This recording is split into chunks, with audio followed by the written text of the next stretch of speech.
Hello, everyone. Happy Thursday. We are really excited. You can't say happy twice in the same sentence. We're really excited to be here with John Foster, who I have known for a long time, actually. John and I met through the Washington State Astrological Association, have had dinner a few times, always really enjoy talking to each other. So when I saw him at Norwalk this year, I was really excited to hear what he's up to and all that stuff. So, John, tell us, how long have you been an astrologer? Geez, it goes back to my teenage years when I started really studying. Hold on one second. When I started picking up books, and then I would say once I got Noel Till's book series when he came out with it back in the 70s. So pretty much from there, and kind of picked up little bit and pieces. I wouldn't say I really learned anything about astrology until many, many years later. I'm like one of those guys who picks up the books and reads them and thinks you know something. Okay. But I didn't know anything. And then I had a spurt where I actually burned all my astrology books because I became a born again Christian. Wow. And that took me 14 years to get back to that irresistible pull that brought me back into astrology. And then I went and actually trained under Noel Till for about 17 years. God bless his soul. And Till astrology speaks to me. It's psychological based, talks about human behavior. It matches the life that we live to the chart rather than saying you are your chart because we're not our charts. And so I guess I would say I called myself an astrologer from about 2010-ish, 2012-ish. Hmm. Interesting. That's a long time. So now do you identify as a Christian astrologer? I identify as a Christian first. I'll always be a Christian. Astrology is just something that I like to know about. It's Hmm. not a belief system or anything. It's just something for me that I need to know. And I've had that urge since I was a young kid. So I believe that somehow God's implanted in me the desire to understand it, Hmm. at least through the way that I understand it. Interesting. So that's the best I can, that's how I reconcile it. Because in some sense, depending on how dogmatic you want to be, those are two opposing things. So I had to deal with that. That's why it took me so long to get to the point where I graduated from my course, because I knew when I graduated, I would have to say, hey, I'm an astrologer now. And it's like, ugh. And then you got that pull inside of you with the little devil on this side and a little angel on this side pulling you, going, no, it's against God. Yes, no, it's God's creation. No, it's against God. And that kind of thing. So, Wow. but yeah, it took me Well, a while. It wasn't easy. It wasn't an easy transition, I have to say. yeah, well, I mean, God, I'm sorry, I know our episode's not about God and astrology, but I mean, come on, the creator must have created the planets. I mean, I'm a Christian astrologer too. Like, I'll take out my cross right now. But like, I just love being a Christian and an astrologer because I just think, like, of course, thank you for this clock, God, you know? Anyway. Yeah, yeah, I agree. I mean, there's lots of ways to see it, and there's lots of wonderful verses in the Bible that you can go to that if you don't view them with at least somewhat of an astrological understanding, they kind of don't make sense. So I think there's enough there. But on the other hand, I always recognize that God is God, and I don't believe in predestination per se, and I don't believe that we're not the architects of which is a future conversation we're going to have apparently. Yes. So, I try to keep, I do believe that I'm in charge of pretty much the way my life has went. I don't think that there was a divine plan. Um, at least I haven't found it. I mean, it's not that I haven't looked. Yeah. So. It's very healthy to have a kind of view of like some fate and some free will. I mean, I think the serenity prayer is looks at that, it's like God grant me the serenity to accept the things I cannot Mhm. change and then the courage to change the things I can. And I think that's really healthy. So well, may God bless this episode because I mean, if God's in the room, then I'm stoked. Um, all right. So now let's talk about you being a computer programmer because today we're here to hear about your computer program, Mhm. AstroPeregrine. So how long have you been a computer programmer? Too many years to basically your entire lifetime, I think. So like So 10 years. No, I'm just kidding.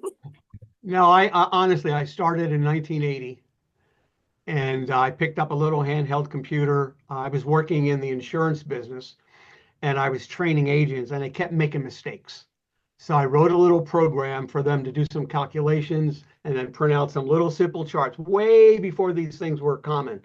And I used to print it out on a little piece of almost like tape. And then I would take this and say, okay, go do your presentation and show them this. And then that's how I first got into it. And then it just grew from there. I just had an absolute, it's another one of those things where I think I have Uranus on my ascendant. So I believe that technology is second nature to me. So I've always been fascinated with it, whether it was when I was a kid with, I didn't like to write because my handwriting was horrible. So I went into typewriters and then I went to electric typewriters and then they came out with calculators and then I got a calculator. Then I got a programmable calculator and I like it was really cool. Then I got a little computer and it was first for playing games. And I was like, what else can I do with this? And then I got my first database. And then I was like, wow, databases are cool. And then I eventually built a business, a company around doing software programming, initially for the Macintosh and use a program language called Fourth Dimension, which is still around today. In fact, it just got purchased by a $1 billion company. And and then I eventually, built my sole proprietor business, self-employed pretty much my whole life. Again, Uranus on my ascendant. Surprise, surprise. Um, Wait, is and your so I've been ascendant doing it forever. is your ascendant in Virgo? No, my ascendant is in Leo. It's in Leo. Okay, right Yeah, on. if you knew me, you would know I'm very leonine, but I'm Okay, being okay, humble. okay. I'm being humble and withdrawn today. Now Uh, Yeah, act like a my computer Jupiter is in programmer. Virgo. Be humble. Okay. No. Oh, okay. you learn to be humble if you're a programmer because if you're not, it's going to knock you down really, really quick. Oh, So interesting. Do you find anyway, so it's been a it? while. Now, the astrology side of it, that didn't come till much later because I was using again, primarily Macintosh. I was using a program. It was IO Edition back then, and they weren't moving it along. They weren't adding these little kind of tweaks that I needed. So I started building these reports where I would read the data from IO, the chart data that I needed, and then from there I would create these reports to help me in my consultations. So that's kind of where it started. And then it was later, like when I found out about that Astrodytes offered a astronomy kit that I could then create a plugin for, which then I can use in my programming language. It was like, oh, wow, I can do the whole ball of wax now. So then I started building it. And the original idea was to build, which it still is, honestly, is to build a simple program, one that gets you into the point where you can prepare for your consultation as quickly as possible so that you can then spend the astrologer yourself looking at the information and allowing that to come through, get an idea about who's coming to dinner, so to speak, and then prepare for your consultation. So that was the idea. The idea was to take away all of this complicated stuff that's out there. Fantastic programs, but my biggest complaint from many of my users is they're too complicated. They don't know how to use them. They figure out how to do something, they don't go back to it for a while. All of a sudden it's like, oh my God, where was that? So I built something that does probably, I like to say 90 to 95% of what a consulting astrologer needs to do. Again, based on my bias, which is till based. Hmm. And so that's how it started. So it started with that bias, but now that bias, the walls are being pushed out because now I'm getting other astrologers who do traditional, evolutionary, and so they want different things. So now we're in the process after this version of preparing one that'll be a lot more flexible and extensible beyond what it was ever intended to be. But that's the way software goes.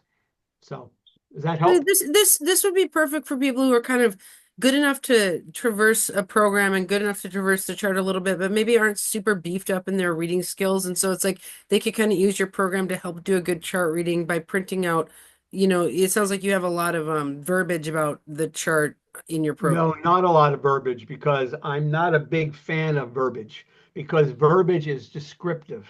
That means this is who you are, but you are not what the astrology book says you are. You're you. Now, how do you use that particular planet? that's where you are. So I think my audience initially, I was more focused on consulting astrologers who already knew at least the basics of astrology and then wanted a program to help them get to the point where they can see um, the 90% plus that they needed to see, and then weren't distracted by all the other things that were out there. And I'll show you that in a little bit. But no. Now, having said what I just said, that no, it wasn't built for that. Yes, in our next version that we're building, we're going to build in descriptive stuff because we are getting people who don't know anything about astrology. They like how simple it is, but again, they get it. Now they have a chart. Okay, now what? So Mm. now we're gonna try to help them along, but always with the caveat that this is descriptive. You are not this. I mean, I have 600, 700 astrology books. If I go in there, and I look at the sun in a sign, or I look at the moon in a sign, they each have their own little way of describing the same exact thing, and they're all different. And none of them is wrong, but none of them is the perfect right. The right is how you're using your moon, how you're using your sun, how you need, as Noel would say, how you need to be your sun, how you need to be your moon. It's not just you are your moon, it's how you need to be, whatever it happens to be in. So, Interesting. I love that, Flex. Go ahead. Go ahead. Yeah. Okay, I have a question. So mhm. it because you've seen kind of the progression of technology in astrology, maybe you could speak a little to that because like when you started on your, TI 994A or whatever, like your little calculator, then those were the days when you had to have an ephemeris. And you had to look things up, and then you had to see where all the planets are and draw them out on a chart. And then fast forward to like, astro.com coming online where like people now can not know anything about the movement of the planets or how fast they move in relation to each other. Like if you had to look everything up in an ephemeris, you get a better feeling for Mercury goes fast and Saturn goes slow. But if you just type in a birth date and up pops a chart, is there something that these new modern astrologers are not getting in the same way? And how can we help that? Okay, so that is a baited question because you're absolutely 100% right, and I'm just as guilty of what you just said. Because of technology, it allows us to cheat ourselves into thinking we know something because we get to skip a lot of steps that before we had to go through a lot of work in order to learn.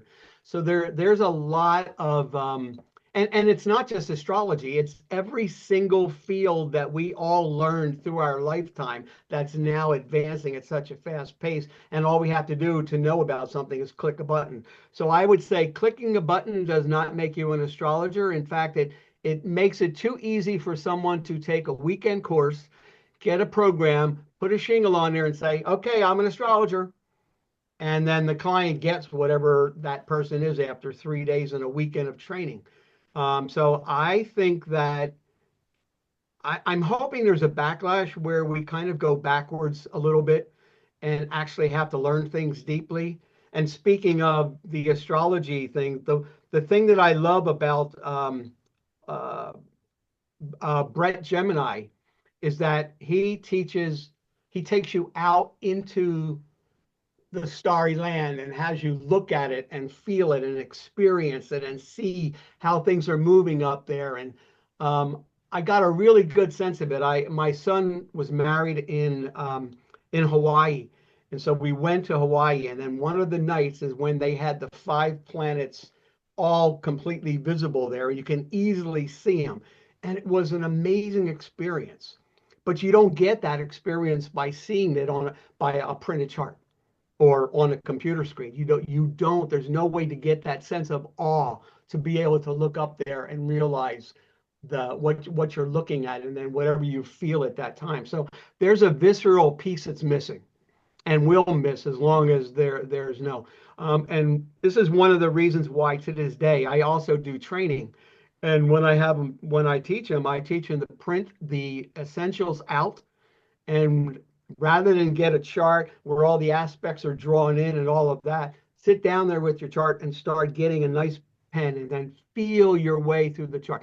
Feel the aspect being built and then feel those energies all working together in whatever way. If they're conjunct, feel them all blending. You know, if they're opposed to each other, feel that opposition that's going on over there. That I'm over here and you're over there. So what does that mean since there's this vast distance between us? Well, how does that work inside of a chart when you're looking at two aspects? And you feel your way, you draw your way, use color and so on and so forth. So, and it's going to get even worse because artificial intelligence is here. Now, artificial intelligence is going to become the new descriptive astrology, okay? Because and you know, in another year or two, I'm sure we're all going to be competing against these astrology sites that are going to be for $1 going to tell you that they're going to predict your future forever, and you know, so on and so forth. And they're going to do a damn good job of it because they're able to take all of those library books that we have and pull that information out and then put it in a particular order that they've been trained to do, and it's going to look wonderful, and it's going to look like that really means something. Well, It's luckily, not I going to mean, be able to match it up. from everything I've read, what people are really wanting nowadays is to buy things from people who they have an emotional investment in, so AI can't take away their emotional investment from you, and you're the artist here. You're the one who created AstroPeregrine. So I mean, I think your buyers are going to be, your students or your crowd basically. So, AI cannot take that from you. So that brings me to the question of this. If your market isn't people who are kind of noobs, who is your target market for AstroPeregrine? It's changing. It's evolving. Initially, it was for consulting astrologers, and with a very strict bias of till. However the till approach worked, that was the way it was originally designed. Then it started to expand depending on what the customer wanted. So a lot of the things that I have in there now are customer driven, and I try to have a good uh, process where I have some things that I know need to be in there, and I have other things that are completely driven by what the customer wants. Um, but what I don't do is I don't try to become another Astro Gold. I'm not trying to become a Win Star. I'm not trying to become anything else. I'm never going to try to compete with a program that's been around for 30 or 40 years. I just don't simply have the time in order to try to add all of those things. So I would rather be driven what my customer base wants and to keep things as simple as possible, no more complicated than it needs to be, hopefully. And of course, I'm learning as a programmer too, because as a programmer, you see things one way. As soon as you give it to a customer, the customer sees it completely different from the way you thought it should work. And so, you have to be flexible. So I'm very flexible that way. I'm also very good in tech support. I make sure that my customers get going. My contact with them doesn't end at the sale. And often it's just beginning because I want to make sure they succeed in as much as I can with the software. I cannot help them succeed as an astrologer. That's up to them. But in using my software, I can help them succeed with that. And so I work really hard at being the same type of customer support person I am with my clients as I am with my customers who are using AstroPeregrine, if that makes Well, your sense. likability factor will be great for sales because if I had to deal with somebody for over a computer program, I would love for it to be you on the other side. So that's actually really cool. And you're the artist. I mean, do we see art computer programs as art? I mean, I don't know. What is that? I do. I've often seen it that way. In my chart, I always thought I was supposed to be an artist, and then technology got involved, and then my brain got wired into this sort of rigid way that you need to think as a programmer, which kind of precludes you being artistic in a way. But on the other hand, I used to tell people when I was designing my forms how I would be trying to apply the aesthetics, and I love the aesthetics and making the form as pretty as possible and all of this kind of thing. So I think I am an artist, and I think even an astrologer to a large degree is an artist if they're successful with their astrology. I don't think it's a black and white thing. I very much think that it's that there's kind of a science to astrology. That is the astronomy aspect There's kind of the science to the programming aspect. But when it comes to the interpretation where you're synthesizing all this information and you're pulling it together, that takes artistic skill. So you also have to be an artist. So I think I get the artist part from there. And of course there's a creativity when you're programming. You do get that. I mean you can so that's there. Um, but yeah, absolutely. I think I would agree with that. Okay. All right. Before we see the demo, any other questions from you, Jay-Z? No, I'm excited to see the demo and see how it all comes together, see what the platform is. Yeah. Okay, well, I have one other Okay. question then. What in Yeah, your chart? Okay, so you said that Uranus rising makes you a computer programmer. You said you have a Sun Mercury Saturn conjunction I do. in Scorpio. That seems like it would be very hard working and focused on like the coding part of it and like that. So is your chart very focused? I mean, how do you do this? I would say that it took me, okay, so my tendency in my brain at least is that I need to see the big picture. Okay, so I like seeing the big picture. But then software, you cannot avoid getting down into the nitty gritty. I do have Jupiter in early Virgo, so Oh, I'm sure that helps. Um, but I think what happens with the Scorpio stuff, and you know this, you have to know everything. And so if I've been victimized by my Scorpio stuff, it's the incessant need to know every single thing about whatever it is that I'm studying and I need to know about. Okay, I'm never, even in my Christian, as an example, my Christian background, I became born again Christian in a Pentecostal church. Okay, and of course my Scorpio went right into it, and I became dogmatic and fixed and all of that kind of thing, right?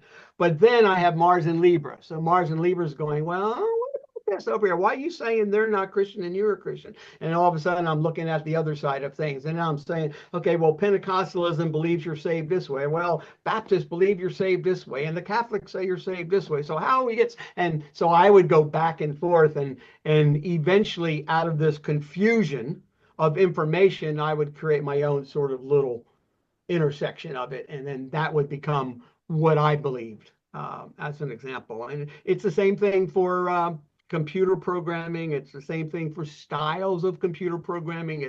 It's the same thing for technology. I don't care. Same thing for astrology.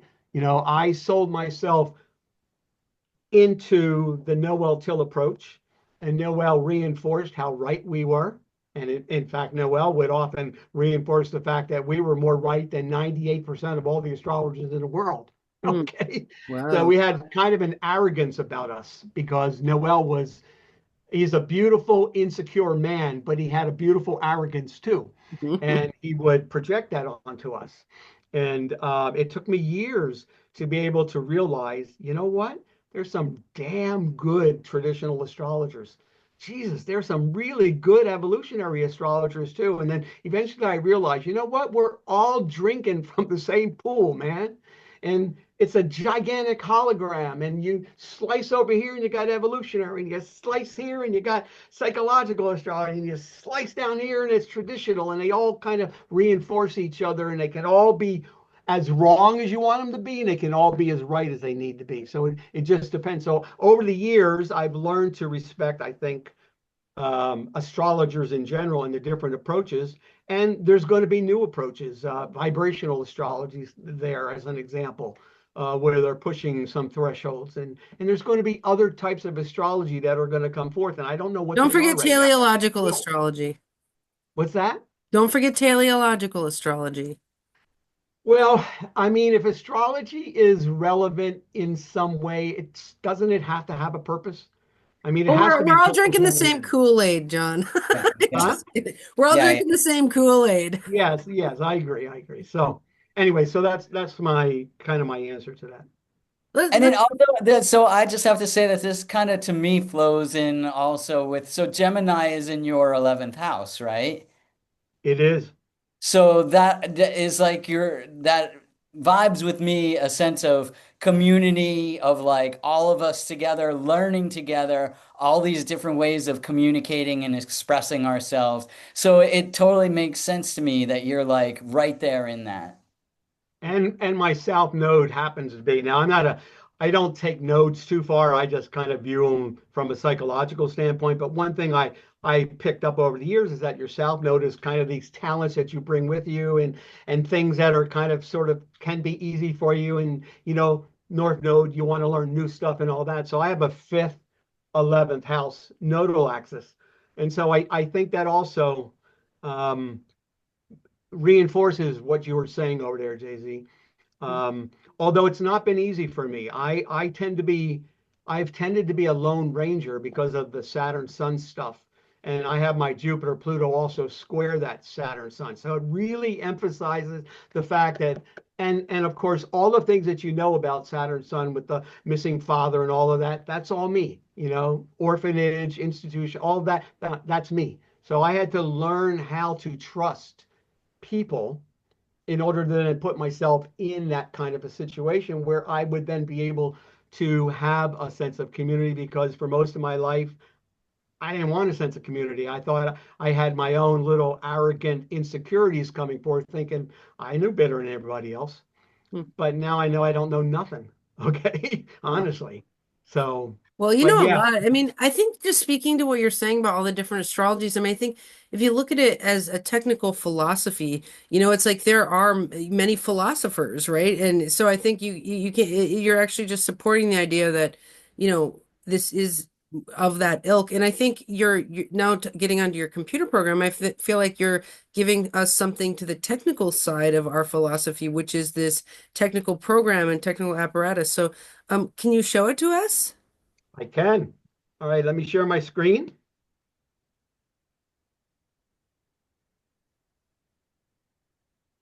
Share. Screen share, screen. These are the memes of our times. Let me share my screen and you're on mute.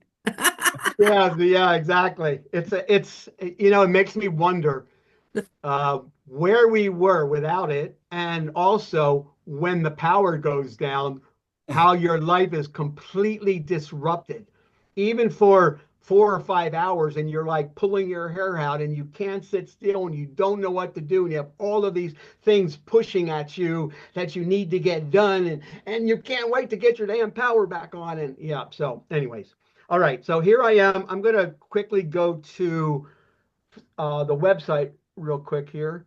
So this is the website where it talks about AstroPeregrine. And just as a quick where the name came from, the name actually came from the Peregrine software. So I have Venus Peregrine in my chart in the fifth house. So talking about the creative aspect and all of that kind of thing. Okay. But what's And peregrine mean, just for the viewers? so in Noel's standpoint, which is where I learned it, any planet that does not have a Ptolemaic aspect in the chart, it can have minor aspects, but as long as it doesn't have a Ptolemaic aspect, then that planet is considered to be peregrine. Now, I changed from peregrine to unaspected because out of respect for the traditional astrologers who have a different definition of peregrine. Their definition of peregrination is different. So I now call it unaspected, but when I created the name, it was based on the fact that I have a peregrine planet Venus in the fifth house, and I like that. And I have these high notions of where my software would go and all of this kind of thing. So if you can imagine this high soaring peregrine and blah blah blah. So, anyways, I have all of these notions, so that's where it came from. So if you're interested in looking, this is the site, astroperegrine.com. Everything there. It's a nice looking site. Everything pretty much is there. We do have to update it with some newer things that we put on here. Um, and let us go. Oh, I don't have it open. So I'm going to do the demonstration here on the Mac. So first of all, it's available for Mac or Windows. We are looking at, but I'm going to tell you this, but don't plan on seeing it for a couple years. But I'm looking at redoing the application in a different set of tools, which then will allow me to do it on Mac, Windows, Linux, and on the iPhone for sure, iPad, and then possibly the Google phone. But that's a couple years down the road. So let's look at where we are right now. So I'm going to come over here and load it up on the Mac. Okay, so this is how AstroPeregrine looks. It either looks like this when it opens or this. Okay, and all of your screens just can be hidden so that you got a big gigantic blank space if you want that. The bottom shows you what the current transits are. Now, the way the screen is broken up into it, so again, you have to view AstroPeregrine through my initial motivations, which was trying to capture 90 to 95% of what an average astrologer would need to do in a consulting business. So if you need to do research or you want to look at the latest and greatest of all the things, how they're pushing it out in boundaries because they keep adding tools, AstroPeregrine is not your tool. Okay, this is a tool designed to help you get to work and to help get to the essentials, as I call it. And I'll show you that in a minute. So you always I have left the the current chart on here. planets. So you always Sorry. have the current planets, you know, they're just ticking along on the bottom like that. They're always, Yes. Yeah. that's cool. Yeah. That way, if you want to eyeball it, they're down there. For example, the moon happens to be right on my moon right now. Huh. Well, So just I this bet you has have a lot of feelings about us right now. Um, I feel very good about you right now. But I've oh, always felt good about you, Andrea. And it was really nice meeting Jay-Z. I wasn't expecting that. And initially I was like, whoa, but I'm glad he's here. yeah, Little Uranus there. yeah. Yeah. Okay. Well, that's So actually really cool because I just want to highlight for everyone watching.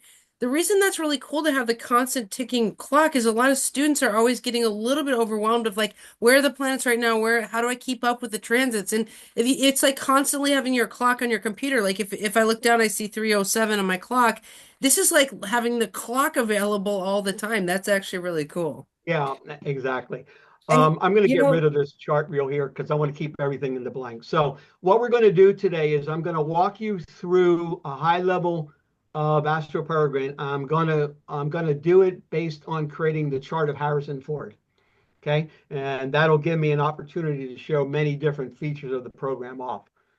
So the first thing you do is, like I said, when you come in here, this is what you typically will see, but it depends on what your settings are. Okay, so the way it breaks out is that on the left-hand side, you have it broken out into two sections. One is called the working charts list, and the bottom is called chart views.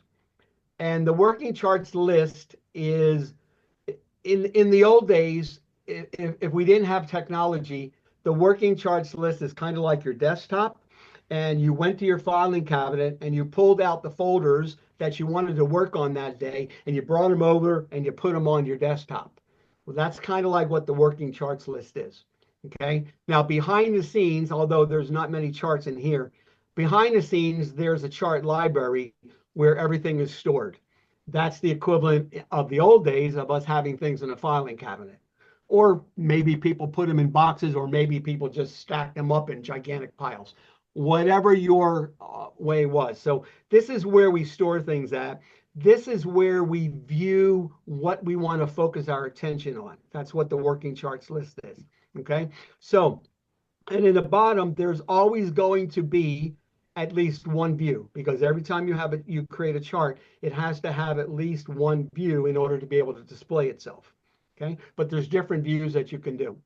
All right, so how do you create a chart? Well, first of all, almost everything in AstroPeregrine has three ways of doing something. Generally, you can click on a button. So, and you click on the plus button over here, it says natal chart, or you can come up to the chart menu and you can select it from the menu, add natal, or you can do on the Mac Command 1 or on Windows Control 1. So there's almost everything, the major things, there's three ways to access it, okay? So I'm going to come over here and click on the natal chart, okay? And we're going to put in the Harrison Ford information over here. Harrison. Daisy, did you have a question or are you letting it go? Yeah, go ahead. If you have a question, ask me. Oh no, I had a comment. I was just going to tag along that I like the feature of this stuff on the bottom, and it actually speaks to my earlier question of how a new astrologer would get the vibe that like the moon runs quickly and the outer planets run more slowly, because if you have this desktop open, you'd naturally learn that, you know? Yeah, if you paid attention to that, you can definitely be in the moment with it if you needed to be. So for sure. Okay, so dates, there's a lot of ways to enter the date. You can do it by abbreviation. You can do it by one slash. You can do it by one period. You can do it with a dash, different ways, but I generally either do it this way or with slashes. Depending on what part of the world you are, you can come up to utilities and under settings, and you can change the way your dates are displayed. So if you need to be putting dates in by um, day, month, year, like in the European style, or if you need to be putting them in with year, month, day, like in Asia, you can also set it up to have your dates formatted that way and then displayed that way. Okay, so I'm going to enter in this. Okay, so that was 1942. It's 1141. So let's just do that. He's an AM, I believe.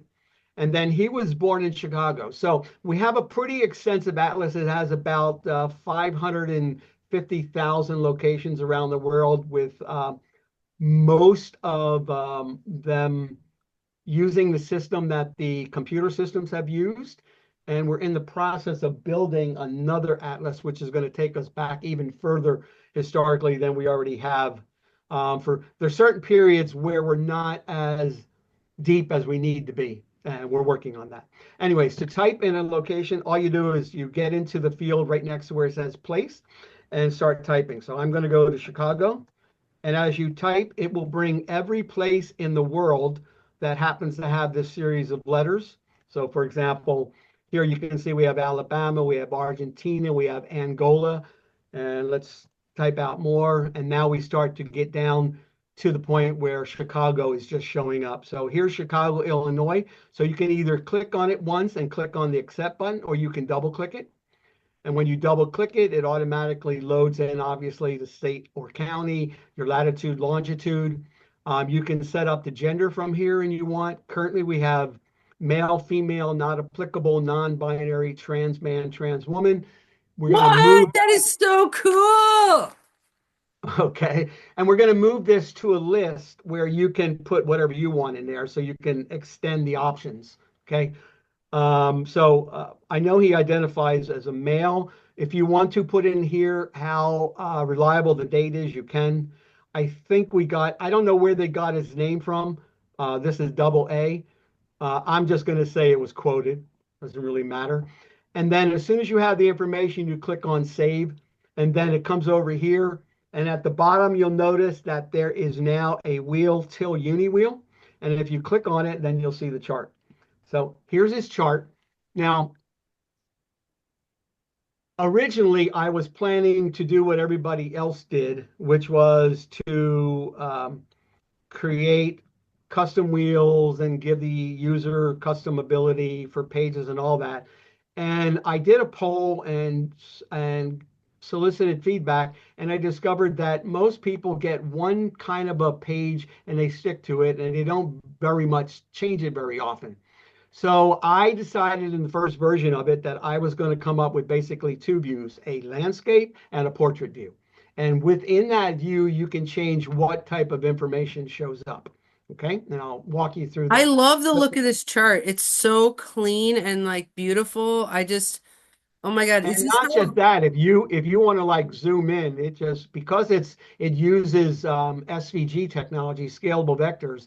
No matter how far you zoom in, like if you're doing a demo and you want to get in here to show it off, you can do that, and it makes it just as clear to see it at that point Wait, as is that the otherwise. sun moon midpoint?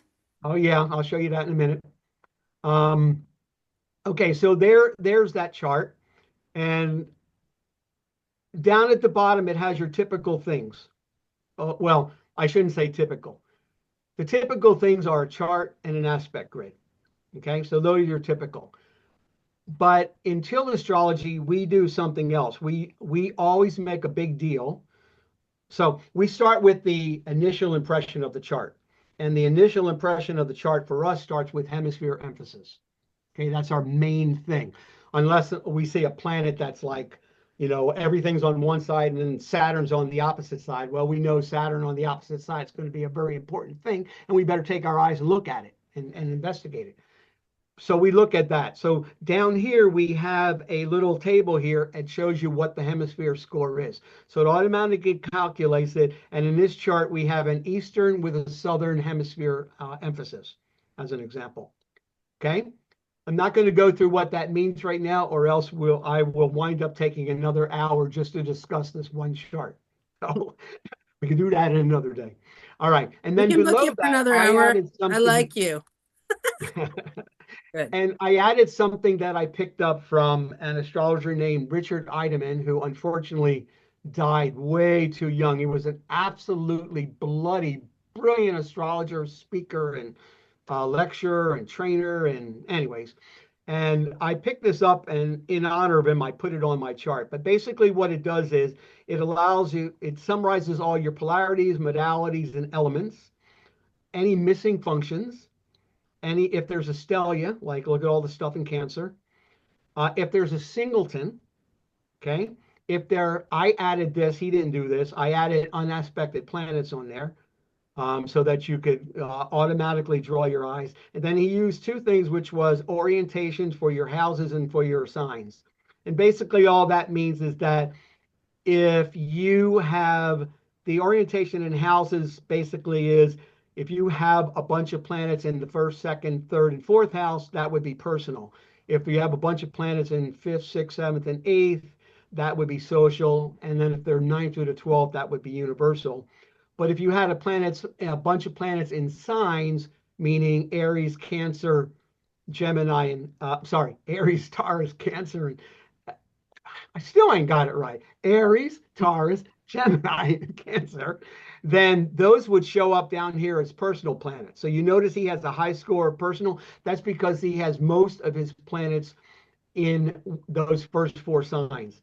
And then the next four would be social. So then you see we have Leo and Virgo as an example.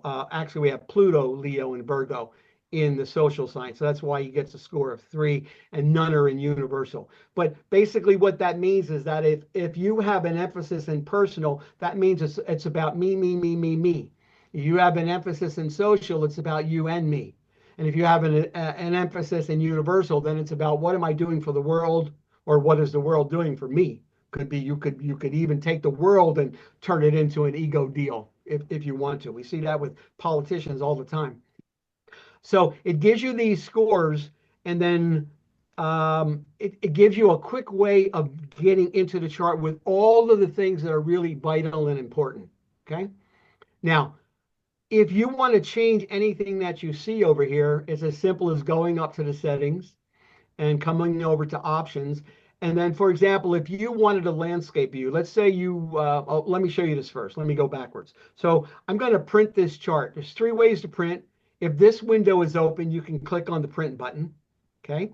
If it's not open, you can come up here to File and say Print Chart, or you can just do Command P or Control P if you're on Windows. Okay. I'm going to print it to screen. Whoops, that's not what I wanted to do. I want to print to screen. Thank you. Okay, and that's going to show up over here. And so here's the chart, same chart. Okay, and this is the portrait view. Now, again, it's just to show you how clean these are. You don't lose, nothing gets pixelated in them on a PDF. Well, is that a thing in computer processing, vector, JZ? Yes, these are vector graphics, which SVG, basically they instead of having an image like a PNG or a JPEG, you have a mathematical formula. And the mathematical formula is the same. The only difference is how it scales. Well, so your software would be really good for people making presentations or taking photos of the chart for PowerPoint slides or whatever, so that's a real Absolutely. And I'm going to even show you a little bit of that in a minute. So this is your portrait. Now let's go look at the same chart, and this time we're going to put it in landscape. So these are the 2 views you get, and that's it. Okay. I don't make it complicated. I don't take you to a food store and give you 20 different things and tell you, oh, select one of these.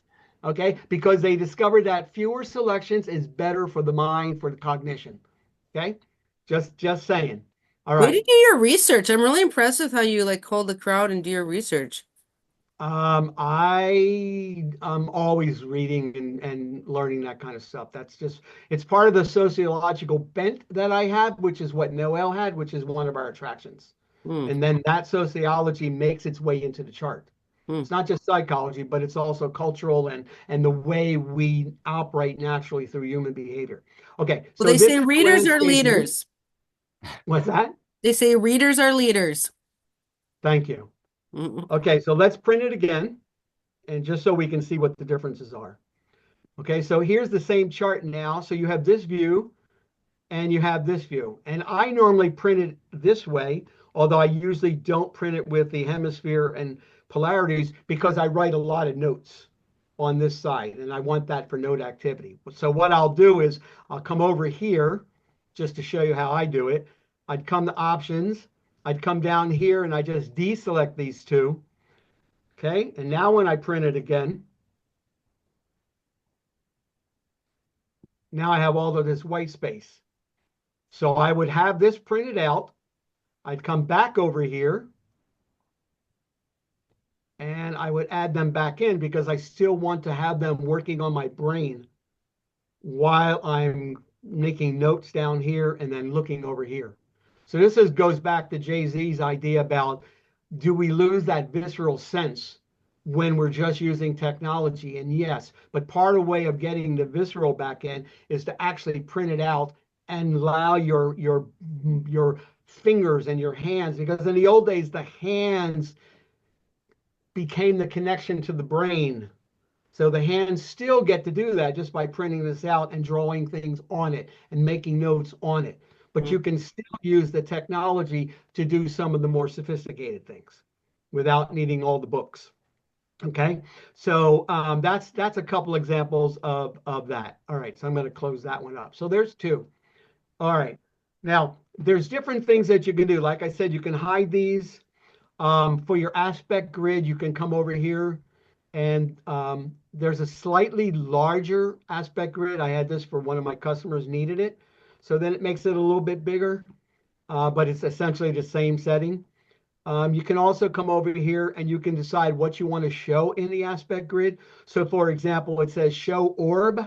So if I don't want to see the orb and I click that and close it, now the orb disappears and I have a nice clean, because I know that these aspects are being created mathematically. So do I really need to know the orb when I'm looking at the daggone chart and I can see how close or far one is? And often, honestly, when I'm looking at this, if I look at a chart and I use tight orbs, just so you know, we were taught to use tight orbs because, again, how many measurements do you need to have a good consultation, right? Right. How much Well, they call time that do you noise have? in computers. Is like if there's too much data, Exactly. it's It noise. becomes And it looks too like much you've really stuff. reduced that noise. Sorry. I'm absolutely there with you. Too much stuff is noise. It creates too much cognitive confusion inside of your head. Okay, so less is more when it comes to doing an astrology chart in my approach. All right, so Yeah, they there's say that. that's That shows you that you can do that. the Okay. signal to noise ratio is too low, is the usual complaint, right? So you got a lot of Yeah, signal exactly. here, And I very see it little all the noise. time. I go to the conventions and I watch people do this. They come over here, not to my program, but just as an example. So this is something I want to demonstrate. I want to demonstrate what you can put on a chart, okay? And to really demonstrate this, let's create some noise. Oh man, all the asteroids. Yeah, let's create some more and let's close this. And okay, so now Whoa, that's like tell the me, metal how are you chart. going to analyze that chart? Oh my God, that's so boring. That chart is just like white no, it's just like black noise. Wah! Yeah. It doesn't, I work with Sun through Pluto, the nodes.